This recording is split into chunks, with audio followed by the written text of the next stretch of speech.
तो वहाँ से ये सिलसिला शुरू हुआ। ओम शांति ओम की पूरी स्क्रिप्ट शायद 45 दिन में लिखी गई थी। मैंने हैप्पी न्यू ईयर लिखी फराह मैम के लिए, तो उसमें करीब 8 महीने लगे थे। जो तरक्की मिलेगी उसके बाद भी अगर इंसान नहीं बदले तो मुझे लगता है वही असली परख होती है इंसान की। क्या हार में क्या जीत में, किंचित नहीं भयभीत में, संघर्ष पथ पर जो मिले या भी सही वह भी सही।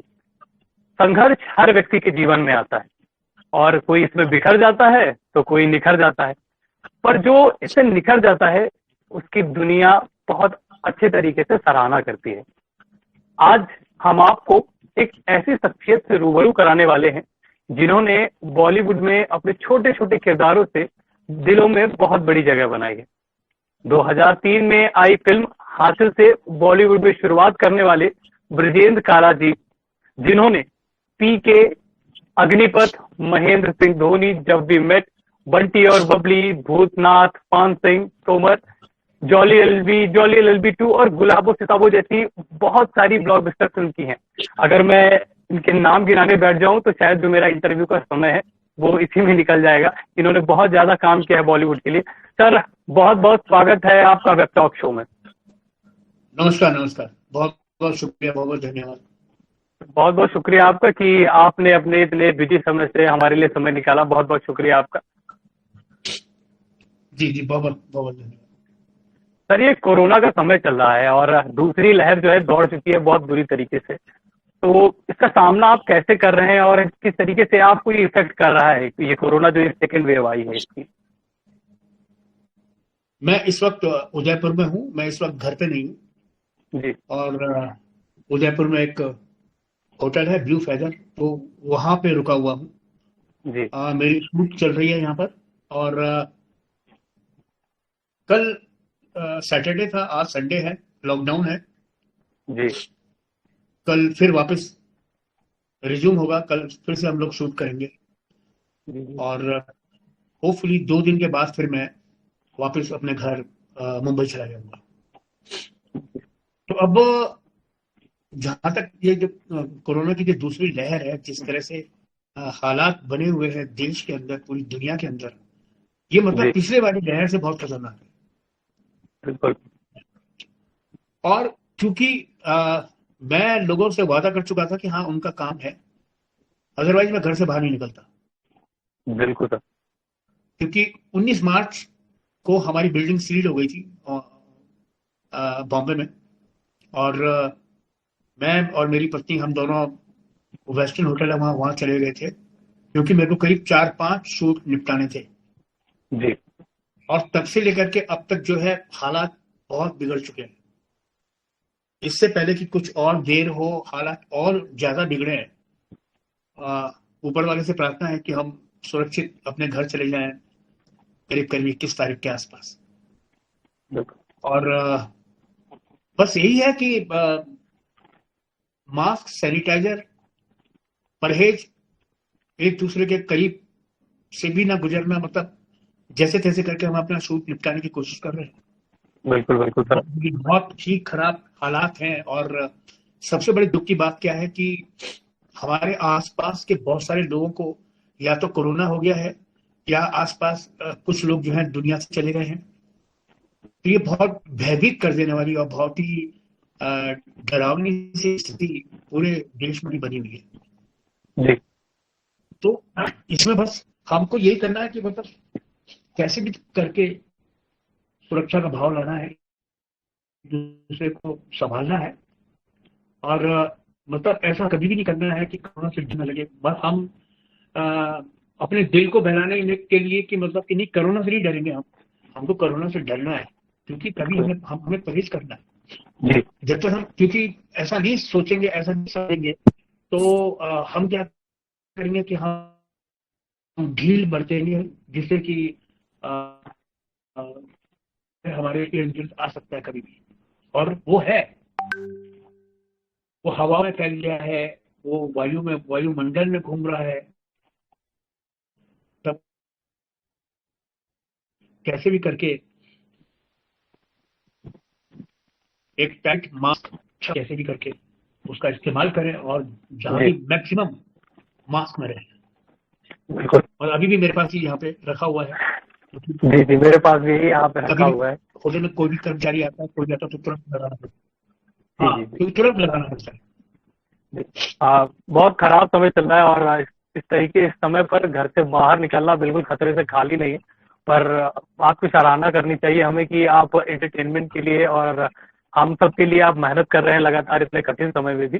अगर कोरोना से हटके बात करें तो इतने समय जो संघर्ष चल रहा है, पर अगर हम आपके संघर्ष की बात करें तो शुरुआती दिनों में आपने बहुत संघर्ष किया इस बॉलीवुड में आने के लिए। छोटे छोटे किरदारों से आज आपको बहुत बड़े बड़े किरदार मिलने शुरू हो गए हैं। तो शुरुआती संघर्ष कैसा रहा आपका सर, मैं ये जानना चाहूंगा। जब आपने बॉलीवुड में एंट्री की 2003 में, जब आपकी फिल्म आई, तो कैसा उस समय का कैसा समय रहा जब आप इस बॉलीवुड की जगत में आए? एक्चुअली क्या, मैं बहुत पहले भी इस सवाल का जवाब कई दफे मैंने दिया है, और वो ये कि मैंने एक्चुअली कभी कभी महसूस नहीं किया कि मैंने कभी संघर्ष किया ना। मेरी कहानी वैसी वाली नहीं है कि जिनका जीवन बहुत संघर्षमय तरीके से गुजरा हो। मैं थिएटर करके आया था, मैंने करीब 18-19 साल स्टेज किया था। जी मेरे अंदर कॉन्फिडेंस था, और मेरे को पता है कि मुझे काम आता है, लेकिन बिल्कुल मौका नहीं मिल रहा था। डेफिनेटली मतलब उसी को संघर्ष कहते हैं। पर शुरू शुरू में क्या है कि कुछ फिल्में की मैंने, उससे पहले ये हास्य से पहले भी मैं काम कर चुका था। जी हम जी जब थिएटर कर रहे थे, मंच कर रहे थे, तो हमारे मंच के जो साथी डायरेक्टर थे संदीपन विमलकांत, वो 2019 में दिसंबर में उनका देहांत हो गया। तो संदीपन डायरेक्ट किया करते थे, तो उसी समय एक फिल्म की थी हमने, सुबह होने तक। वो जी लखनऊ में उसकी शूटिंग की थी, और उसमें मैंने होस्ट भी किया। उसमें मतलब हम प्रोडक्शन का काम भी करते थे, उसमें एक्टिंग का काम भी करते थे, मतलब जो भी था प्रोडक्शन का वो सब करते थे साथ ही साथ। जी वो लखनऊ में शूट किया अपने, उसमें परखी प्राणी साहब, संगीता नायक, और पल्लवी जोशी, कमलजीत साहब, और मेरा बिल्कुल अनुज छोटा भाई की तरह सिद्धार्थ नागर। जी तो हम सब लोगों ने इस फिल्म में काम किया, और इसको बिल्कुल ऐसे बनाया कि बिल्कुल घर की पिक्चर है। तो वो मेरा एक कायदे से पहला ब्रेक था। उसके बाद फिर जब मैं मुंबई आया, तो उनको मैं माँ बोलता हूँ, डॉक्टर अर्चना नगर, जिनकी वजह से मैंने मंच, आकाशवाणी से मैं मंच की तरफ आया। तो जी माँ जो है बहुत बड़ी राइटर थी यहाँ पे बॉम्बे में। उन्होंने नागिन, निगाहें, आखिर क्यों, बहुत सारी, बागवान, बाबुल, बहुत सारी पिक्चर लिखी थी। जी तो मैं और सिद्धार्थ, जो संदीपन के छोटे भाई, वो हम लोग मतलब वहाँ माँ के पास रहते थे। और तब हम अपने खुलेआम, मतलब हमको ये था कि सीरियल का टाइम, उस समय टीवी टेलीविजन आ चुका था, लेकिन हमारे दिमाग में ये था कि हमको सिर्फ फिल्में करनी है। जी तो जब फिल्में नहीं मिली उस वक्त शुरुआती टाइम में, तो फिर हमने सीरियल किए। तो जी मैंने उस वक्त काफी सारे सीरियल किए, और उनको करने के बाद फिर जब वी मेट मैंने की। जी जी हासिल पहले कर चुका था, हासिल जी के बाद फिर जब भी मैट के बाद फिर मैंने कोई सीरियल नहीं किया। और वो 1-2 साल का पीरियड था, क्योंकि मेरी शादी हो चुकी थी, घर परिवार था, एक जिम्मेदारी थी आपकी। तो जी ऐसे टाइम पे मैंने डिसीजन लिया कि मैं अब सिर्फ सिनेमा करूंगा। जी और तब जाकर के एक धीरे धीरे करके, आहिस्ता आहिस्ता करके, मैंने कैसे कैसे करके एक माहौल बना, और फिर धीरे धीरे काम मिलने लगा। जी जी बिल्कुल बिल्कुल। तो हाँ आपने बताया कि आपने काफी लंबे समय जो है आपने थिएटर में गुजारा। तो हाँ। बहुत सारे दर्शक होंगे हमारे जो इस एपिसोड को देखेंगे, तो मैं ये जानना चाहूंगा कि एक थिएटर एक्टर को किस तरीके से पंक्चुअल रहना चाहिए या किस तरीके से लॉयल रहना चाहिए एक्टिंग के लिए कि वो लगातार उस पर काम करे और आके इस फील्ड में अपना नाम कमाए। क्या है ना कि अब मुझे नहीं था कि मैं मुंबई आऊंगा। मेरे जी को ऐसा कुछ था नहीं। मैं सिर्फ थिएटर करना चाहता था। जी लेकिन मैं क्योंकि उस वक्त मैं मथुरा में रहता था, मथुरा में रहने की वजह से मैंने वहां पर हमारा जो ग्रुप था स्वास्थ्य क्रम मंडल, उसमें काम करता रहा। फिर ये आया क्योंकि उसमें पैसा नहीं है जी थिएटर में। जी तो फिर एक थोड़ा सा प्रोफेशनल थिएटर सोच के श्री राम सेंटर या नेशनल स्कूल ऑफ ड्रामा की जो रेपेटरी है, मैं चाहता था जी कि उसमें मुझे जगह मिल जाए और मैं एक तनख्वाह पे वहां पे काम करूं। जी लेकिन वो बात जम नहीं पाई, बन नहीं पाई। जी तब जाकर के फिर मैं वहां से मुंबई आया, और मुंबई आने के बाद मैंने करीब 2 या 3 साल थोड़ा थोड़ा थिएटर किया। उसके बाद फिर मैंने थिएटर छोड़ दिया। जी क्योंकि बॉम्बे आने के बाद फिर वो मतलब नहीं होता कि मैं वहां आकर के भी फिर सिर्फ मंच करता रहूं, है ना, उस स्थिति में बना रहूं, क्योंकि जी मंच पर पैसा नहीं था और शादी हो चुकी थी। तो ऐसे समय में घर परिवार चलाना बड़ा मुश्किल होता है। बिल्कुल तो बिल्कुल फिर सर। धीरे धीरे करके फिर मैंने सीरियल भी करने शुरू कर दिए थे। तो जी मैं असिस्ट भी करता था, मैं राइटिंग भी करता था, जो काम मेरे को मिलता था वो मैं कर लेता था। तो इसलिए मुझे पता कुछ जल्दी नहीं थी ऐसी। जी जी मेरे को ये था कि मतलब मेरे को जहां चांस मिलेगा मैं वो करूंगा। तो जी मेरे जी को राइटिंग में मिलता था, मैं राइटिंग करता था। मेरे को असिस्ट करना होता था तो चंदर भाई साहब बहुत बड़े डायरेक्टर थे उस वक्त, मैं उनको चंदर जी को असिस्ट करता था। जी जी और तो जहां जहां मेरे को मौका मिलता था तो मैं एक्टिंग भी कर लेता था। जी जी। आपने बताया कि आप काफी सारी चीजें करते थे, आप लिखते थे, आप एक्टिंग करते थे। हमने एक चीज आपके बारे में और सुनी है कि आप गाना भी गाते वो पहला शौक था। हैं। तो आप क्योंकि आपको मैं जानना चाहूंगा कि आपका पसंदीदा गाना कौन सा है? अभी तक बॉलीवुड जगत में इतने सारे गाने हैं, तो आपका पसंदीदा गाना कौन सा अब पसंदीदा गाना तो क्या है कि पसंदीदा गाना नहीं, एक कॉम्बिनेशन होता है हर चीज का। है? जी मैं बचपन से क्या था कि मेरे को गाने का शौक था डेफिनेटली। वो समय ऐसा था कि उसमें किशोर कुमार, आर डी बर्मन, ये एक बहुत ही उस पे थे, और जी राजेश खन्ना, तो ये कॉम्बिनेशन था उस वक्त, बड़ा सुपर कॉम्बिनेशन था। तो उसमें हम बड़े हुए, तो वो हम देखते थे, सुनते थे गानों को और हम्म, गुनगुनाने लगते थे। तो क्योंकि आई थिंक मुझे लगता है कि वो सुर था तो इसलिए होता था। अदरवाइज क्या है कि जैसे स्कूल के फंक्शंस में, कॉलेज के फंक्शन में हम्म, जा करके ये प्रोग्राम दिया करते थे, गाया करते थे, है ना। जी तो वहां जाके पूरी अपनी भड़ास निकालते थे हम। तो जी वो एक इस तरह से था। अदरवाइज क्या है कि ऐसा कुछ नहीं कह सकता मैं कि मेरे को कौन सा एकदम से गाना पसंद है, लेकिन हाँ, उस वक्त डेफिनेटली मतलब रफी साहब, किशोर दा, आर डी बर्मन और शंकर जयकिशन, मतलब कोई भी, मतलब गाने से मुझे कोई भी पसंद था। ऐसा नहीं था पर्टिकुलर कोई भी एक सॉन्ग ऐसा हो जो कि मतलब आपको। मैं अभी सुबह उठता हूँ और करीब करीब उठने के साथ ही विविध भारती लगा लेता हूँ, या फिर क्या जी वो ऐप है, ऐप में मतलब कोई भी एक कॉम्बिनेशन लगा लेता हूँ और वो गाने जी में सुनता रहता हूँ। जी तो मतलब ये शौक है, मतलब अपने ओल्ड गोल्ड। नए गानों का मुझे बिल्कुल कोई तजुर्बा नहीं है, उनका मुझे बिल्कुल पता नहीं है ज्यादा कि मतलब कि नए जी जी। कलाकार कौन कौन से हैं, क्या है, क्योंकि मैं अभी अपनी ही पुरानी धुन में व्यस्त हूँ। बिल्कुल, पुराने के गानों में जो दम है सर, वो मुझे भी लगता है कि आज वो उस नए गानों में वो चीज अभी नहीं बची है। पुराने गानों की लिरिक्स और म्यूजिक कितनी बेहतरीन रहती है।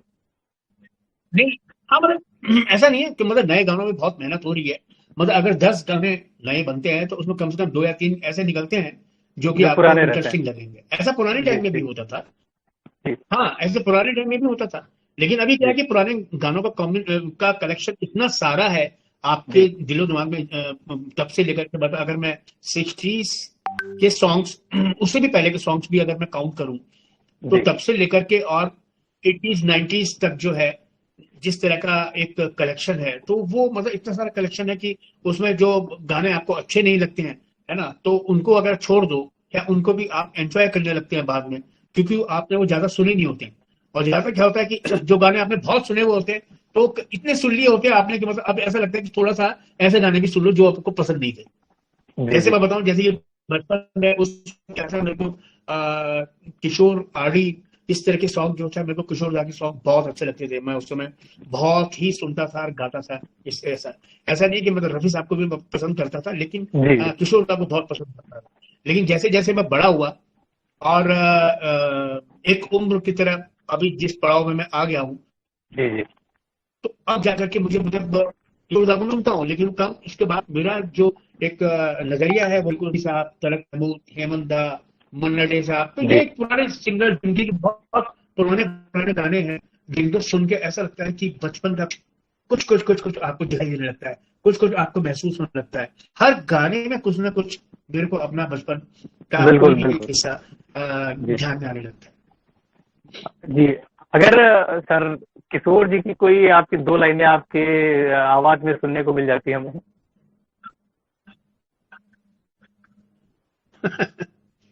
किशोर दा कोई का भी जैसे सॉन्ग। जी हाँ, कोई भी सॉन्ग। जी जी मुसाफिर हूँ यारो, न घर है ना ठिकाना, मुझे चलते जाना है, बस चलते जाना। यारो, न घर है ना ठिकाना, मुझे चलते जाना है, बस चलते जाना। तो ये बहुत मतलब सर अच्छा, आपकी आवाज जो है वाकई कोरोना बहुत लाजवाब है। अगर आप ये एक्टिंग जगह आप सिंगर के तौर पे भी हमारे सामने होते तो बिल्कुल आप आज हिट होते हैं हमारे लिए। बहुत लाजवाब आवाज है आपकी। अरे मैंने मैंने अभी अभी मेरा एक गाना रिकॉर्ड हुआ, एक सीरीज है मेरी, रिक्शा। जी जी जी, बिल्कुल बिल्कुल, आगे सवाल था मेरा ये तो आपसे। हाँ, तो उसका वो टाइटल सॉन्ग मैंने गाया है और वो जी रिकॉर्ड किया है मैंने। हाँ, तो वो जी मतलब पलाश मुछाल उन्होंने उसको रिकॉर्ड करवाया, और जी आपके रश्मि विराग उनका लिखा हुआ गाना है वो, और वो मैंने गाया उसके लिए। तो वो मतलब एक जिसे कहते हैं कि एक इच्छा पूरी हुई इस तरह से। जी जी जी, लगे हाथ सर, क्या हम वो उसकी भी दो लिरिक्स आपसे सुन लेते?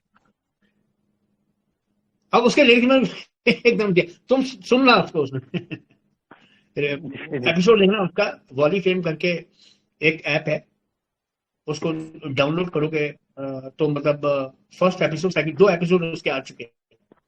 जी जी जी जी। बिल्कुल आपकी आवाज जो है अब एक सिंगर के तौर पे भी हमें सुनने को मिल रही है, और जितना मैंने अभी सुना वो मुझे बहुत पसंद आया। सर एक चीज मैं और आपसे ये जानना चाह रहा था कि आपने बहुत सारी फिल्में की हैं। लगभग आप साल में 1 2 3 फिल्में लगातार करते रहते हैं, वेब सीरीज करते रहते हैं, काफी बिजी शेड्यूल रहता है आपका। तो आपने आप जितनी भी वेब सीरीज करी है या जितनी भी मूवीज करी है, उनमें से आपका सबसे फेवरेट किरदार आपके लिए आपका कौन सा रहा? ये भी एक पुराना सवाल है जिसका मैं एक ही जवाब देता हूँ कि मेरे को मतलब क्योंकि मैंने अपने हर काम को बहुत ही शिद्दत से किया होता है। मेरी वो पिक्चरें जो कि रिलीज भी नहीं हुई है, लेकिन जी मेरे को उनका एक एक सीन जो है उस पर मैंने मेहनत किया है। मैं हमेशा कहा है मैंने कि जो भी मेरे को स्क्रिप्ट मिलती है, जी मैं उसमें अपना कई परसेंट डालता हूँ। जी वो चाहे स्क्रिप्ट में डायलॉग के तौर पे हो, चाहे परफॉर्मेंस के तौर पे हो, मैं मेरी कोशिश रहती है कि मैं उसको बहुत अच्छे से बनाऊं। जी इसलिए ऐसा कोई नहीं है कि मेरा कोई एक खास पसंदीदा किरदार हो इस तरह का। तो मेरे को आप किसी भी किरदार की बात करेंगे तो मेरे को वो अच्छा लगता है। हाँ, मैंने वो बहुत मेहनत की। मैंने ऐसा, मुझे याद नहीं है कि मैंने कोई भी ऐसा घोड़ूचंद काम किया हो जिसको देख जी करके मुझे लगे कि नहीं इसको अलग हटाओ, ये मैंने कैसे कर दिया। वो क्या है, कितनी छोटी से छोटी फिल्म हो, कितना छोटा से छोटा काम हो, लेकिन मैंने जी उसको पूरी शिद्दत से करने की कोशिश की है। तो वो मेरे लिए मतलब सभी प्यार है उस हिसाब से। जी जी बिल्कुल। और बिल्कुल आपने लाजवाब एक्टिंग भी करी है और आपने दिलों को जीता भी है। सर आप जैसे फिल्म से वेब सीरीज पे भी काम कर रहे हैं लगातार, और अब मैं बात करूँ तो लगभग 1 से 1.5 साल हो गया है कि मूवी थिएटर जो है कोरोना की वजह से बंद चल रहे हैं। तो हाँ, आने वाले समय में आप बॉलीवुड का क्या फ्यूचर देखते हैं कि क्या थिएटर पे वो चीज बचेगी जो पहले रहती थी, या फिर सारी चीजें इंटरनेट पे हमें मिल जाएंगी कि हाँ आ गया है और नेटफ्लिक्स खोलते हैं, अमेजोन खोलते हैं और मूवी देख लेते हैं? तो कैसा फ्यूचर देख रहे हैं बॉलीवुड का आप सिनेमा में? भाई देखो कि अब भगवान जाने कोरोना कब तक है, जी समझे। जी और हम ऐसा कह भी नहीं सकते कि ये अब बिल्कुल अंतहीन हो गया है कि क्या हो गया है, बिल्कुल अलग उसमें चला चला चला गया है जी पूरा विश्व। तो अभी जब तक कोरोना का भय है, जब तक भी बना हुआ है, तो तब तक की बातें हैं, है ना। जी बिल्कुल तो बिल्कुल। मैं तो ओटीटी प्लेटफॉर्म को कोरोना प्लेटफॉर्म बोलता हूँ, क्योंकि जी उसी की वजह से ये ओटीटी प्लेटफॉर्म जो है वो बंद पहले गया था, लेकिन सरवाइव करना कोरोना के टाइम पे हुआ। जी तो डेफिनेटली मतलब जब भी समय आएगा, दुरुस्त समय आएगा और सिनेमा हॉल खुलेंगे, तो उनका ग्लैमर वापस लौट के आएगा। मुझे पूरी उम्मीद है कि जब भी कायदे से सब कुछ ठीक ठाक हो जाएगा, तो सिनेमा हमारा लौट के आएगा, बिल्कुल बिल्कुल। और सिनेमा हॉल खुलेंगे, जी और वो सब। मुझे उम्मीद है कि फिर मतलब लोगों को और इच्छा होगी कि अरे कितने सालों से सिनेमा नहीं देखा, कितने दिनों से सिनेमा बिल्कुल नहीं देखा बिल्कुल। बड़े पर्दे, क्योंकि बड़े पर्दे की आशिकी बिल्कुल अलग है। जी बिल्कुल बिल्कुल सर, ये इसका जो मूवी का जो या किसी भी चीज जो बड़े पर्दे पर दिखती है उसका अलग ही मजा होता है। और हाँ भारत उसका में तो उसका बहुत, जी भारत में तो इसका एक बहुत ही अलग क्रेज है कि आदमी दीवाने हो जाते हैं जब कोई किसी की मूवी आती है, हाँ हमें देखना हाँ है। तो बिल्कुल शायद बिल्कुल ये बिल्कुल। क्रेज कभी कम ना हो, अगर ये मैं केस गलत कभी नहीं कम हूँ। हो, जैसे कि मतलब हाँ जी जैसे जी कि फिल्मों में गाना होना, अगर जी किसी भी फिल्म में गाने नहीं होते हैं तो मतलब मजा नहीं आता है ना। जी जी बिल्कुल सर बिल्कुल। वो वो है कि मतलब कि जब तक सिनेमा जो है बड़े स्क्रीन पे ना देखे, वो ठीक है, हम लोग मोबाइल पे देख लेते हैं, मोबाइल पे देख के अपना आनंद उठा लेते हैं उसी हिसाब से। लेकिन उसी उसी सिनेमा को जब हम अपने घर के बड़े टीवी पे देखते हैं तो उसका मजा कुछ और ही होता है। और उसको जब व्यूज बड़े स्क्रीन पे विद साउंड, एक जी फर्स्ट क्लास, है ना, तो उसका आनंद कुछ जी जी कुछ और ही होता है। बिल्कुल बिल्कुल। सर अगर मैं इसी फिल्म से रिलेटेड बात करूं तो बीच में एक बहुत ज्यादा स्ट्रगल मैंने देखा या सबने देखा कि थोड़ी बहुत ही अलग तरीके की बातें आना शुरू हो गई। एक नेपोटिज्म एक वर्ड आया कि हाँ ये हर जगह नेपोटिज्म है, खासतौर पर बॉलीवुड तो काफी ज्यादा इसके लिए पॉइंट आउट किया गया।